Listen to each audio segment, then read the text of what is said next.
Star Wars: The Force Awakens. Dun,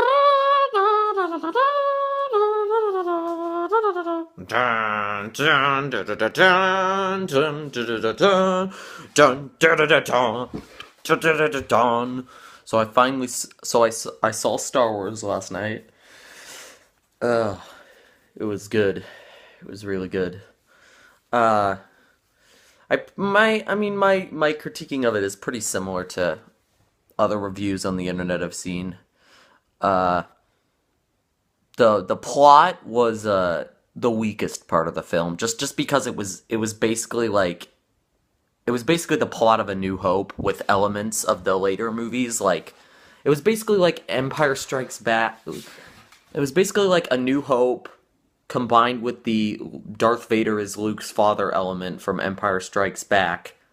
Just put like it was just almost like a summary of those first three. But yeah, I don't. That being said, I don't mind that because I feel like with this movie, they're trying to with making the plot so similar. It's kind of like okay, we're back to the old Star Wars you all love, not the prequels. Which I don't mind the prequels. I could make a video on that, and I just don't really want to. But I don't mind the prequels. But just like we're back to the old Star Wars that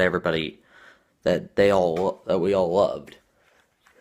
So and then for the new generation who might not have seen it, here's like kind of how the those first movies went because it does feel kind of like a summary of those movies just with with new characters.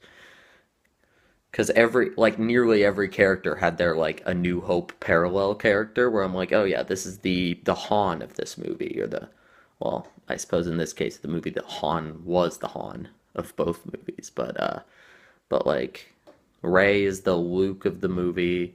Is that spoilers? I mean, not really, but whatever.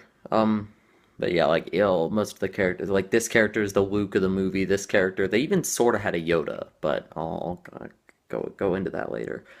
Uh, well, but that's another thing. I say that all the characters are like mirrors of A New Hope characters, but the characters are not just like copies, carbon copies. They all are they all are different enough, and they're all interesting too. Every new character. Ray is great. Poe is great. Finn is great. Han is great, just like he was in the originals. But yeah, Kylo Ren is the only character that I have a little bit of an issue with, and I'll talk about that later.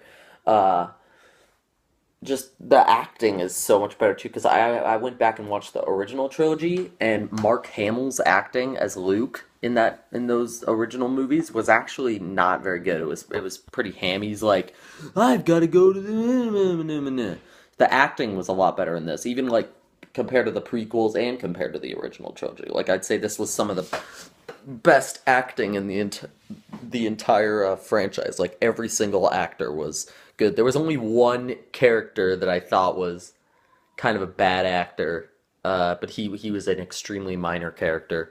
Uh, but yeah, like all the new characters were cool. Although Captain Phasma, the like girl stormtrooper or whatever, was super underused. She was in like three scenes and she didn't do crap. Like they pretty much overshadowed her to just have Kylo Ren in a bunch of scenes, or the generals in a bunch of scenes, or some of the other bad. So there's one scene where, uh, I guess there's one. You know what? I don't know. Kind of spoilers.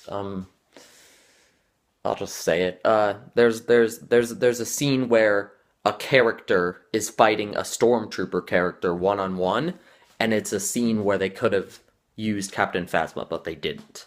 Not gonna detail it because I don't wanna explicitly spoil anything. The scene was cool. It could have been done with Captain Phasma. Uh, and there's several scenes where they could have used her and they didn't for some reason. So I'm hoping she comes back in the next movie, just because I'm interested, because I didn't realize they had girl stormtroopers. So that's kind of a. Also, I wish they'd done more with the stormtroopers in general, because like I don't think this is a spoiler, because I think it's pretty obvious. But Finn was a storm is a like he quits the First Order. He quits the with the stormtroopers and joins the rebel, the resistance. I don't know. It's really confusing how they talk about it in this movie because like there's a republic, but somehow there's also a resistance, and then also like an empire, but it's not called the empire anymore. It's weird. But what was I going to say? I don't remember. I don't remember. Um, but yeah, so he's a stormtrooper. I wish they'd done a little bit more because he starts out as a stormtrooper and he escapes, and then they don't do a lot with the Finn as a stormtrooper concept. I wish they'd done a little more with it. But at the same time, I feel like most of the things that weren't great in this movie are going to be expanded on later. Like I feel like the plot is going to take its own form in the next two movies. If it doesn't, that would retroactively make me more disappointed with this movie, just because the plot is so similar to A New Hope. The plot is very, very similar. Actually, we finished watching the movie, and my dad was not impressed because he was like, "Oh, this is just like the first movie. This is just like A New Hope." And one of my friends had a similar complaint. I don't mind it though, because the acting was strong, really strong. All the new characters were great, and the old ones too. Uh, the action was good. The effects were the perfect mix of the practicality of the the practical effects of the original trilogy combined with like the CG that the prequels used way too much of. It's the perfect combination of both. Like there's never a scene where the entire set is where like everything except for the humans are CG like in a lot of the prequel scenes. Like there it'll always just like when they use CG it's usually for like an alien or like one vehicle. They never use it to like construct an entire set. Like if there's a scene on a desert planet, they're actually in the desert, or if there's a scene on a forest planet, they're actually in the forest, as opposed to the prequels where there would be scenes where they're on a weird distant planet and literally everything is CG except for the human characters on screen, which so it's the perfect mix. Just I loved it. It was, and the more I think about it, the more impressed I'd have no problem going to see it again. It delivered in my opinion. It delivered fully, and more than anything, it made me excited. Like like I could nitpick a bunch about the movie, but the point remains that it made me excited for episodes 8 and 9 and seeing where they go with it. And that's pretty much all I have to say in terms of non-spoiler related. I'm gonna continue this video, but from here on it's spoilers. So if you haven't seen it yet, click off. Uh, so, all right, you've been warned. Assuming anyone who didn't want to be spoiled is gone now. But let's talk about that scene. You know, the scene where Han Solo dies. I actually had it spoiled for me beforehand. I mean, not a lot, but I had it spoiled for me that Han Solo was killed by Kylo Ren. I had that spoiled for me before seeing the movie. So, yeah, but I didn't have anything else spoiled for me. So, and it was still an emotional scene. I liked it. I liked that scene. Uh, I loved I thought it was odd how they just were very on the nose about like because with the original trilogy, the fact that Darth Vader was Luke's father was a big reveal, and they like focused on it, and it was a big like plot point. In this movie, it's not treated like that. Like Snoke's giving a speech to or Snoke's having a conversation with Kylo Ren, and he says, "You've got to kill your son Han Solo," or something like that, and he just says, "It's your son Han Solo." He treats it like already common knowledge, when we the audience didn't know that. And then they build on it more, but not as much as they could. I feel like we could use a movie that explains how he did, because his Kylo Ren's motivations for turning to the dark side were not clear. But then again, I guess Darth Vader's weren't. really all that clear in the original trilogy either. So maybe what we definitely don't need is a trilogy explaining how Kylo Ren turned to the dark side. We don't need that. But I wouldn't mind if they made another, because I know they're making spin-offs now that take place at different points. I wouldn't mind if they made a movie in which that explains how Kylo Ren turned. Although I'm pretty sure Han Solo doesn't, or Harrison Ford doesn't want to do another Star Wars movie. I don't think he really wanted to do Episode 7 all that much, but he convinced, like I've heard that he didn't really want to do the movie, and that like so that I mean it makes sense that they would kill him off, because I mean he probably didn't want to do any more Star Wars movies. But that being said, his acting was really good in this film. He wasn't just like old Harrison Ford, which is a lot of his more recent films. He was old Han Solo, which is pretty much what all the other reviewers have been saying that I've watched. But I agree with other reviewers on most of my points. The only thing that I have a bit of a complicated issue with is Kylo Ren. Kylo Ren was weird to me. So he starts out the movie. He's so cool. I mean, I don't know if he was Darth Vader levels of cool necessarily, but he was like this scary dude in a mask, nice menacing voice, and he's cool. He's cool. He was cool. And then he takes off his mask, and I had an issue with that. It's not even really the acting. Like Adam Driver, the guy who played him, it's not like he was a bad actor. It's just he didn't look the part. And I mean, I know there's nothing you could do about that, but like he takes off the helmet and he's got like kind of like a baby face a little bit, like the actor himself. And then he also has like dark curly hair, which just instantly reminded me of I don't like sand. It's coarse and rough and it gets everywhere. Old whiny Anakin from the prequels, which is one of the worst parts of the prequels. And it's in my opinion, the prequel's biggest, most central flaw is how bland and badly written that character is. And as soon as he takes off the mask, I'm like reminded of Anakin, and he just instantly becomes less menacing because of it. And I'm like, oh, really? And then later he takes off the mask again when he's confronting Han Solo, which, I mean, that I don't mind. I can see why he would take off the mask when Han Solo confronts him. That I don't mind that. And that was probably the best thing he did with the mask off. I liked how he's like, "You've got to help me. You've got to help me." I kind of didn't like it when I was watching the movie, but then like thinking about it later, I'm like, yeah, I like that. It's a bit of complexity, but complexity that still reminded me of whiny Anakin. I'm hoping they do more to differentiate, because right now it feels like when he has the mask on, he's Darth Vader. When he takes it off, he's whiny Anakin. And I'd like to have him find. I hope he finds his own like character niche that's not just like a weird mix of the two.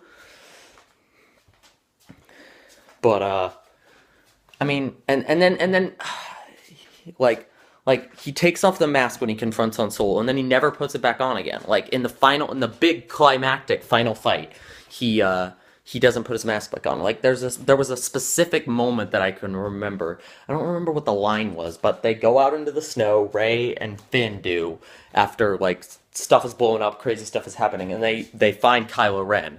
And he's standing there with the mask still off, and he says something. Something that was supposed to be menacing, something like looking for me. I mean, obviously it wasn't something that cheesy, but like basically something like that. And it was something, it felt like it was supposed to be menacing, but because he had the mask off, and so his voice wasn't deep, and he wasn't like really, he couldn't really do like the evil stare or anything like that. So it just did not, like, I was not threatened at all. I'm like, oh, okay.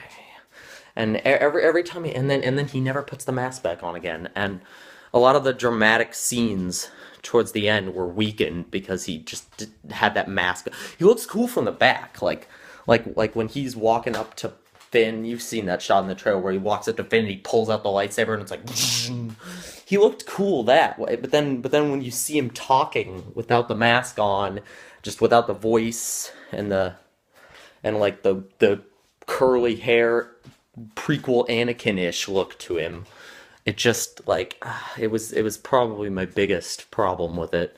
I didn't mind it in the Han Solo scene as much, but if he just hadn't taken off the mask in other scenes, would have been better. I mean, Darth Vader kept his mask on through the entire original trilogy, even in moments where you could have gotten more emotion from him if you removed it. But like logically, you could have gotten more emotion from him if you removed it. But I don't know. I just had an issue with that, and it was just kind of a persistent issue that I had.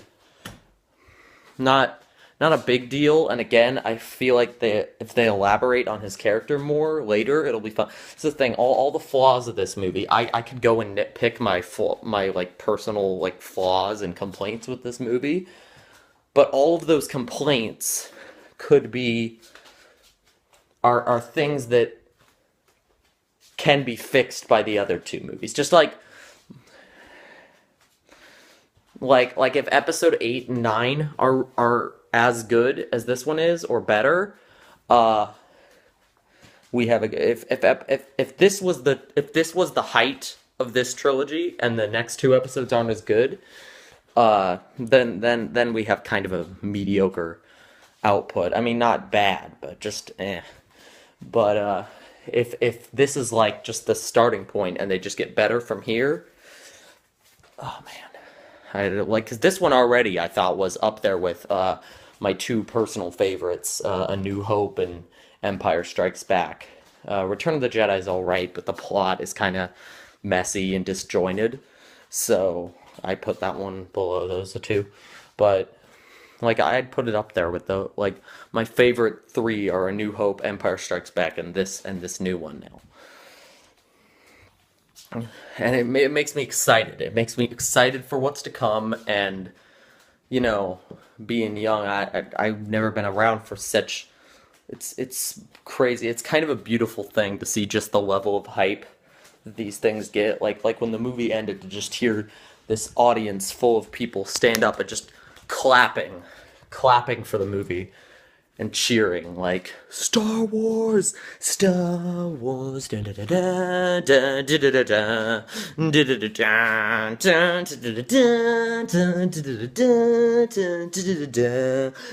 da. And I like that they ended it too with her finding Luke, because I that like about halfway through the movie, like as they were starting to look for this piece, like the map to find Luke, I was thinking they're gonna end this movie with finding Luke, and then he's gonna become important in the later two. Maybe not as important as Han Solo was in this movie. I don't know if he'll go on all the adventures and stuff. He kind of looks like he's gonna be the Yoda of this trilogy, which is interesting. Interesting that he would become the wise. Like it's weird to me that he's now the wise Jedi, since Obi-Wan and Yoda are gone. But I mean, technically he would be.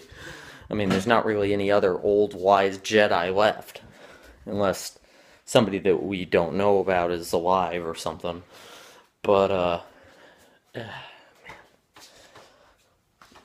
I like that, although I do think it was kind of like obnoxiously I do think it was kind of weird and shoehorned how they get BB-8, he has a piece of the map, and then in the end of the movie, after all the Death Star stuff, they're just like R2 just wakes up and he's like, "Oh yeah, I have the other." I mean, obviously he doesn't speak English, but he's like, "Beep boop, beep boop, beep boop." He's basically like, "Yeah, I have the other pieces. I have the rest of the map. Here you go." It's like, really, really. I think they could have done that better.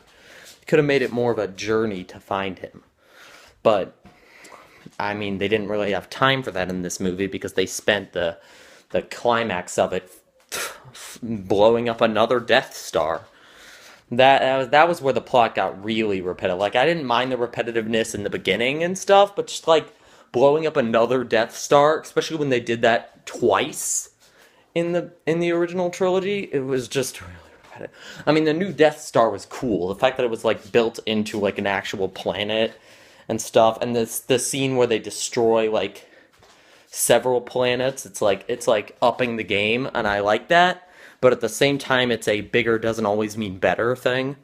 Like, I mean, I I think it would have been nice if they had saved that Death Star stuff. Maybe had two movies building up this Death Planet and like saved all that stuff for episode 8 and had episode 7 be more about finding Luke and then also finding I don't know how I would have done it, but I would have done it a little differently.